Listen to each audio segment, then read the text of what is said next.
Il est parfois des hommes capables de concevoir notre univers d'une façon radicalement nouvelle. Des hommes dont la vision bouleverse les fondements mêmes du monde tel que nous le connaissons.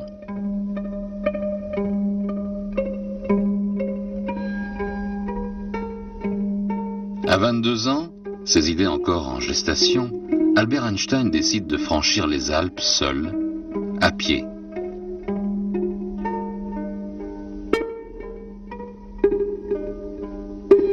Tout en traversant les montagnes, il tente de saisir le dessein caché, les principes secrets de la nature.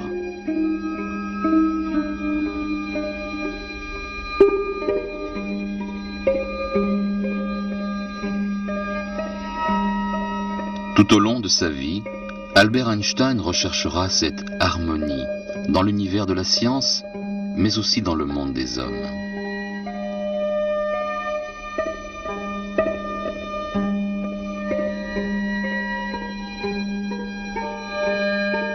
Le monde voulait connaître Albert Einstein, mais il est resté une énigme pour ceux qui n'ont vu que l'homme public, et peut-être aussi pour lui-même. Que connaît un poisson de l'eau dans laquelle il nage, se demandait-il. Mais ceux qui ont vécu dans son entourage ont pu saisir quelques facettes de l'homme.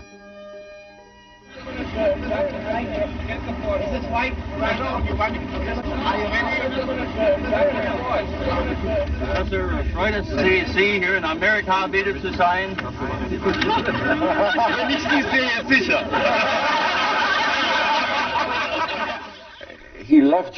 Et il adorait les histoires juives. Je lui en ai raconté beaucoup. Et ce que j'aimerais, ce que je voudrais le plus au monde, ce serait un enregistrement qui aurait capturé le rire d'Einstein lorsqu'il entendait une bonne histoire juive. Il riait et son rire ressemblait à l'aboiement d'un phoque rassasié. C'était un son vraiment très étrange. What do you think of prohibition, Professor? Ich trinke nicht, also ist mir das ganz gleich. He doesn't drink at all, so he's not interested in this question. It was like someone who C'était comme s'il avait cherché dans beaucoup de dimensions, que leur existence était éprouvée ou non, et saisi l'ensemble. Et c'est pour ça qu'il aimait tellement les puzzles. Le mélange de cet immense détachement intérieur et de cet énorme engagement moral était une chose merveilleuse. Totalement incarné en un seul homme, et je crois que c'est rare.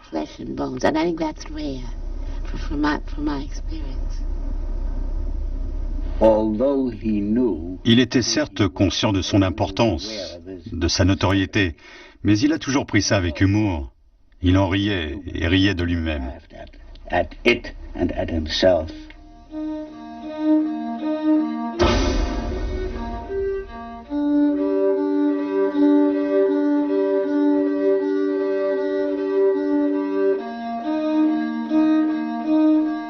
Lorsque Einstein arrive aux États-Unis, au début des années 30, c'est déjà un personnage légendaire.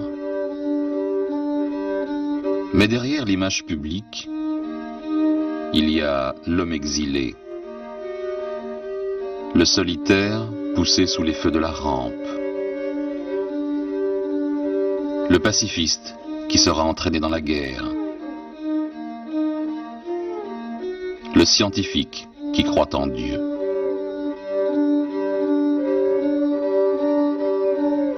Il simplifie sa vie pour se concentrer sur son travail. Les chaussettes sont inutiles. Faire bouillir les œufs dans la soupe évite d'avoir à laver une casserole de plus. En dehors de son travail, ses plaisirs sont rares. La voile et son violon. Il travaille plus en artiste qu'en scientifique, échafaudant une théorie non pas tant par des déductions expérimentales, mais par intuition. The significance of Einstein's work L'œuvre d'Einstein est véritablement essentielle à la compréhension de la nature de l'univers, du monde dans lequel nous vivons. Et elle se caractérise par une étonnante originalité. Les idées nouvelles. Voilà ce qui est important dans les théories d'Einstein.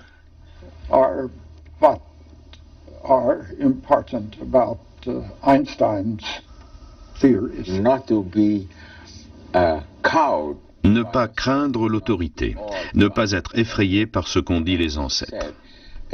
C'est une attitude qui consiste à regarder d'un œil neuf tout problème qui se pose à vous.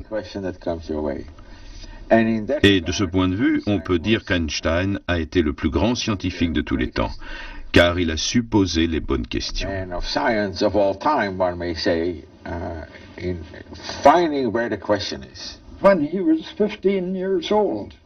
À 15 ans, il s'est demandé à quoi ressemblerait le monde si je roulais à motocyclette à la vitesse de la lumière.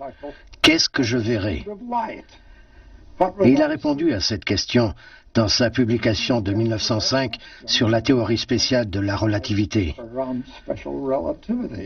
Et il y a probablement réfléchi dès l'âge de 15 ans. Et il n'a cessé de le faire jusqu'à 25-26 ans.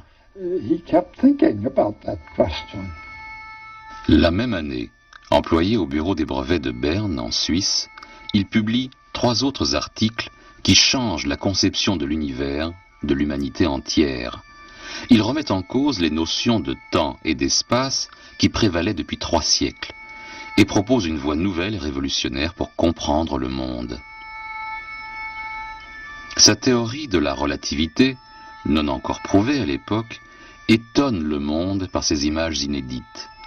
Un voyageur du temps à cheval sur un rayon lumineux, un ascenseur qui tombe dans le vide sidéral, un mètre étalon qui se dilate ou se contracte en fonction de sa vitesse. Il faudra 15 ans à la science pour valider sa vision audacieuse. Il attend avec sérénité, qualifie les efforts pour prouver ses théories de détail.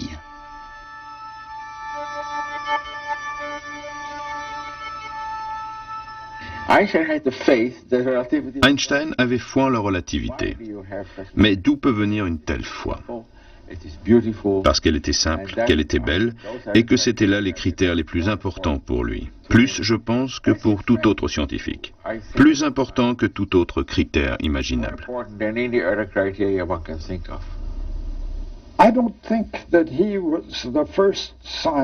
Je ne crois pas qu'il ait été le premier scientifique à avoir pensé que si une théorie est vraiment belle par sa simplicité et sa portée générale, il y a une forte chance que cette théorie soit bonne.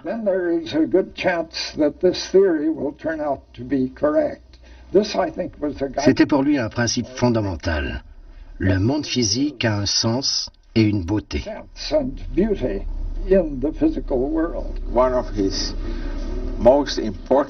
Un des traits les plus frappants était qu'il n'avait pas peur du temps. Vous travaillez à un film, moi à des problèmes de physique. Si vous êtes dessus depuis 1 an et que vous n'aboutissez à rien, vous vous dites « Bon, c'était peut-être pas une si bonne idée après tout ». Pas Einstein. S'il avait une idée, il était comme ça, il la suivait et peu lui importait combien de temps il faudrait.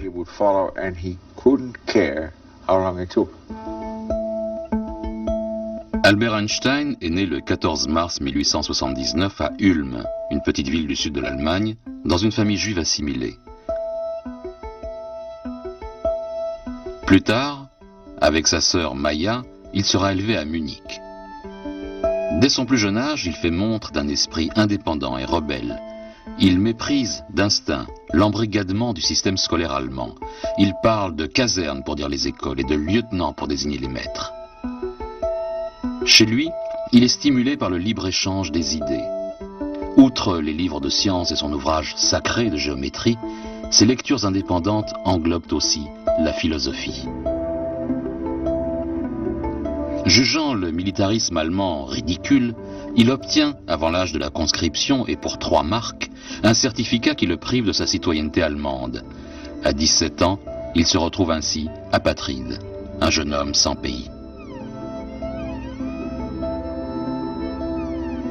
Il termine son cycle secondaire en Suisse, où il rencontre sa première femme, Mileva Maric, elle aussi étudiante en physique. Ils auront 2 enfants, 2 garçons. Leur mariage ne durera pas, mais pas en raison de leur religion différente. Car durant la plus grande partie de sa vie, Einstein sera juif par la culture et non par la pratique. À 6 ou 7 ans, il est soudain devenu très religieux. Il respectait tous les rites et préceptes juifs, et il a raconté à un ami qu'il composait des psaumes, des chants en l'honneur de Dieu, qu'il se chantait à lui-même sur le chemin de l'école. Mais ça n'a pas duré plus d'1 an.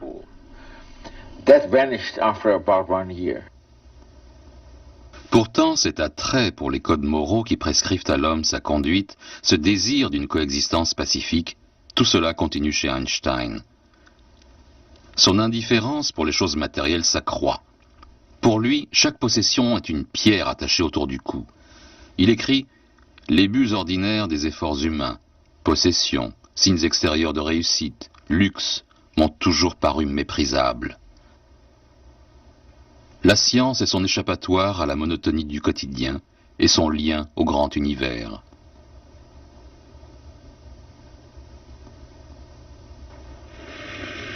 Napoleon and other great men of his type, they were makers of empires. But there is an order of men who get beyond that. They are not makers of empires, but they are makers of universes. When they have made those universes, their hands are unstained by the blood of any human being on earth. Ptolemy made a universe which lasted 1400 years. Newton also made a universe which has lasted 300 years. Einstein has made a universe, and I can't tell you how long that will last.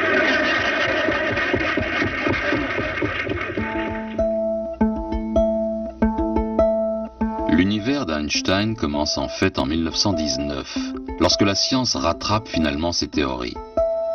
Les données recueillies durant une éclipse solaire, mesurant le déplacement d'une étoile, confirment ses prédictions sur la courbure de la lumière causée par l'attraction solaire.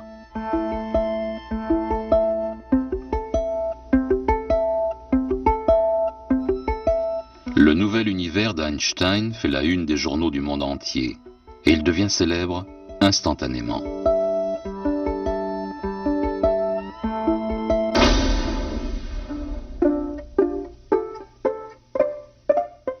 Deux ans plus tard, en voyage au Japon, Einstein apprend qu'il vient de recevoir le prix Nobel de physique. Non pour sa désormais célèbre théorie de la relativité, mais pour ses autres travaux en physique, principalement ses équations sur l'effet photoélectrique. Sa théorie de la relativité est alors toujours très controversée au sein de la communauté scientifique.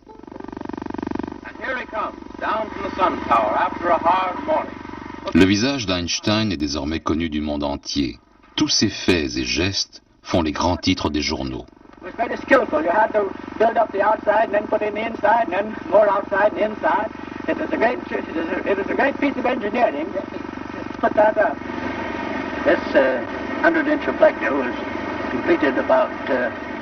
La célébrité procure à Einstein une nouvelle et puissante influence politique.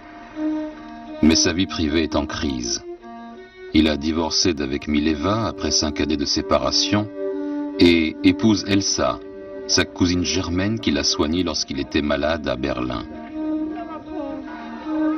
C'est elle qui s'occupe d'Einstein alors qu'il voyage autour du monde. Chaque fois qu'on lui rend hommage, il prend la parole pour exprimer sa méfiance envers le militarisme, son désir d'un dialogue international entre les scientifiques et la nécessité d'une organisation internationale des nations. Au cours de la Première Guerre mondiale, Einstein, professeur à Berlin, est choqué de voir ses collègues scientifiques soutenir la guerre, assimiler culture allemande et militarisme allemand.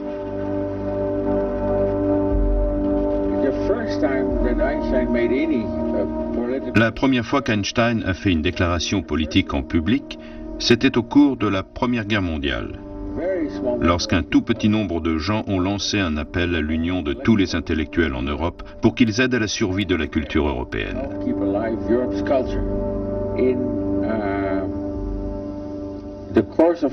Petit à petit, il est devenu ce qu'on peut appeler un pacifiste. Il admirait par exemple beaucoup les idées de Gandhi sur la résistance passive. Il était absolument contre la mobilisation dans les rangs de quelque armée de quelque pays que ce soit. Le meilleur terme pour définir la nature de son pacifisme est sans doute supranationalisme. Aux côtés du Mahatma Gandhi, il signe un manifeste contre le service militaire obligatoire, proclamant que si seulement 2% de la population de chaque pays refusait la conscription, il ne pourrait plus y avoir d'armée.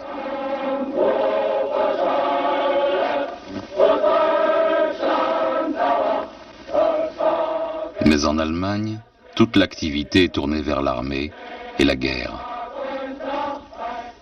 Dans sa foi en la vie et en la dignité suprême de l'individu, il est terrifié par la psychologie de masse du fascisme. Il ne prend pas très au sérieux les menaces de mort dirigées contre lui. Ce qu'il prend très au sérieux, en revanche, c'est le nazisme. Un groupe de physiciens antisémites rejette la théorie de la relativité, la qualifiant de fausse théorie juive. 2000 livres sont brûlés devant l'Opéra de Berlin. Les œuvres d'Albert Einstein en font partie. Il n'est plus l'illustre génie allemand, mais un communiste, un anti-allemand, un juif.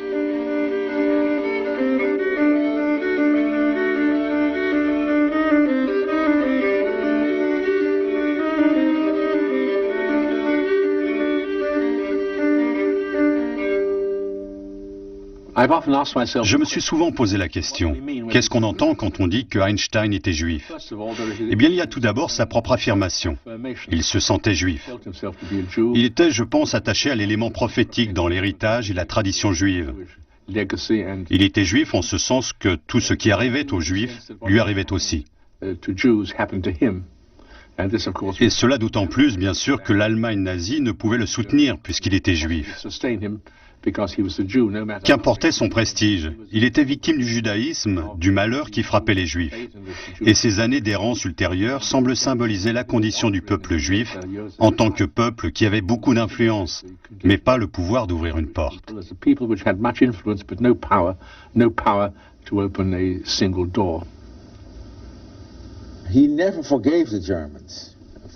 Il n'a jamais pardonné aux Allemands ce qu'ils ont fait, jamais. Il a écrit beaucoup de petits articles très émouvants, comme par exemple celui sur la destruction du ghetto de Varsovie.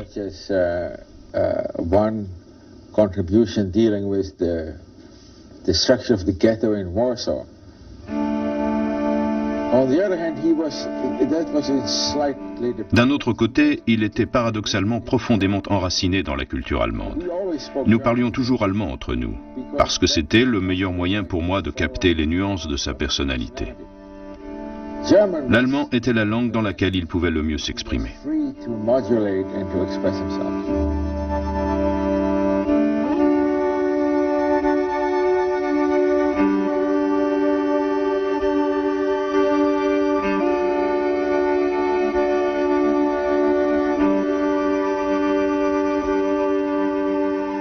En 1929, à Kaput, près de Berlin, Einstein et Elsa se font construire une résidence d'été, qu'il appelle sa hutte.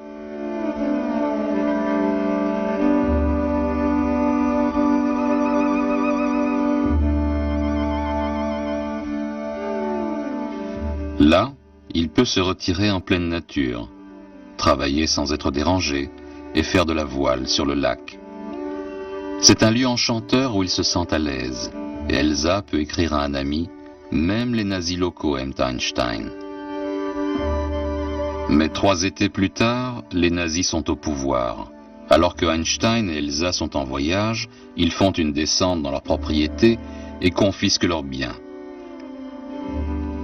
La maison est transformée en auberge de la jeunesse aryenne. 1 an plus tard, le journal local annonce la vente de son voilier.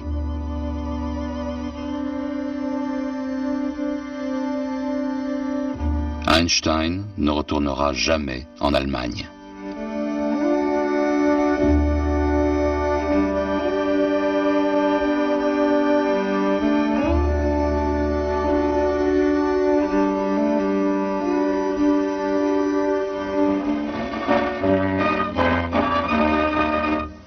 Dr. Einstein, who gave the world its biggest headache, is back in California again with his wife. They've been fog-bound all night in San Pedro Harbor. The professor had a theory as to how they could land, but before he and the captain could figure it out, the fog had all gone away. Now he's going to the Institute of Technology in Pasadena to work with other distinguished scientists. There his theory will be thoroughly discussed and analyzed, and if it is what he says it is, why then everything will be all right, won't it? Of course it might be possible that he's come here to find out what it's all about. Pour Einstein et d'autres qui fuient les persécutions hitlériennes, l'Amérique représente un espoir de liberté. De prime abord, il sent les Américains optimistes, allant de l'avant, libérés des carcans du vieux continent.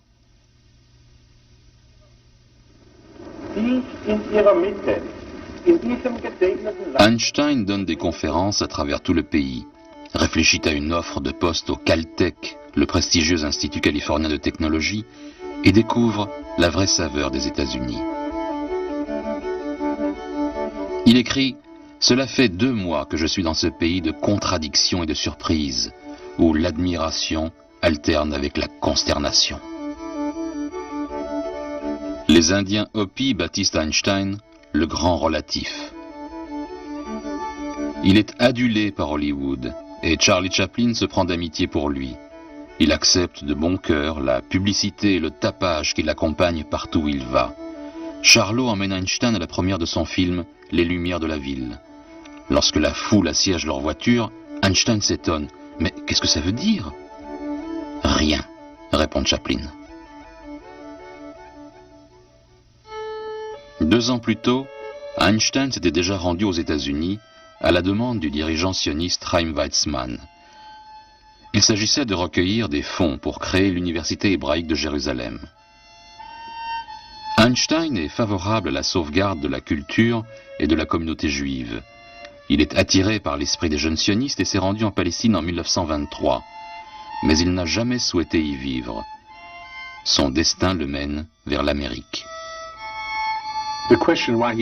La question « Pourquoi a-t-il choisi l'Amérique comme destination finale ?» peut avoir une réponse très prosaïque. Où aurait-il pu aller ? Par un concours de circonstances, au même moment, dans le New Jersey, un certain Bamberger avait créé un institut des hautes études, au sein duquel les membres n'avaient absolument aucune obligation. Je le sais pour avoir eu cet honneur. Si vous souhaitiez ne rien faire, vous ne faisiez rien. Vous ne publiez rien si cela ne vous chantait pas. Vous ne donniez pas de conférences si vous n'en aviez pas envie. Vous étiez entièrement livré à vous-même, avec la possibilité de penser ou de ne pas penser. Cela a plu à son penchant libertaire. Il n'aimait pas se sentir enfermé. À l'Institut, Albert Einstein poursuit avec 2 assistants ses recherches d'une grande théorie unitaire qui couvrirait toute la nature, un plan grandiose qui unirait les grandes forces interplanétaires et les petites forces interatomiques.